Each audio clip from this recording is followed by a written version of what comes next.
अधिक मास पुरुषोत्तम मास में दीपदान की महिमा। पुरुषोत्तम मास 17 मई से 15 जून 2026 तक रहेगा। तो संपूर्ण पुरुषोत्तम मास में दीपदान की बड़ी भारी महिमा है। मंदिर में दीप जला के रख दिया, पीपल वृक्ष के पास रख दिया, तुलसी के पास रख दिया। दीपदान की बड़ी महिमा है। पुरुषोत्तम मास में दीपदान से हर आफत शराफत से छूट जाएगी। श्री सुरेशानंद जी, जयपुर, 1 जुलाई 2012 से। पुरुषोत्तम मास में दीपदान को सबसे महत्वपूर्ण अनुष्ठानों में से एक अनुष्ठान माना गया है। शास्त्रों के अनुसार इस मास में भगवान के सम्मुख दीप प्रज्वलित करना अज्ञान के अंधकार को मिटाकर जीवन में दैवी प्रकाश और लक्ष्मी की कृपा प्राप्त करने का साधन है। पुरुषोत्तम मास अधिक मास में किया गया दीपदान अक्षय फल प्रदान करने वाला माना जाता है।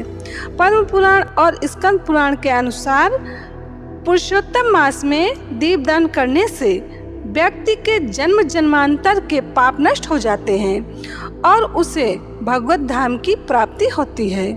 माना जाता है कि इस माह में दीप प्रज्वलित करने से अज्ञान का अंधकार मिटता है और जीवन में सुख समृद्धि का प्रकाश आता है। पद्म पुराण में वर्णन है, कार्तिक के समान कोई मास नहीं है, सतयुग के समान कोई युग नहीं है, वेदों के समान कोई शास्त्र नहीं है और गंगा के समान कोई तीर्थ नहीं है। उसी प्रकार पुरुषोत्तम मास सभी महीनों में उत्तम है।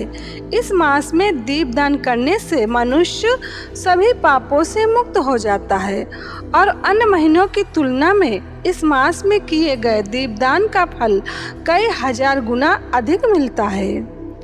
पद्म पुराण के अनुसार पुरुषोत्तम मास में दीपदान करने से मनुष्य को सुनिर्मल दिव्य दृष्टि प्राप्त होती है और वह बुद्धिमान मनुष्य निश्चित रूप से अपने कुल का उद्धार कर देता है। शाम की संध्या के समय दीप जलाने से दरिद्रता का नाश होता है। जो व्यक्ति भगवान पुरुषोत्तम की प्रसन्नता के लिए दीपदान करता है उसके घर में लक्ष्मी अक्षय हो जाती है और उसे पद पद पर संपदा प्राप्त होती रहती है।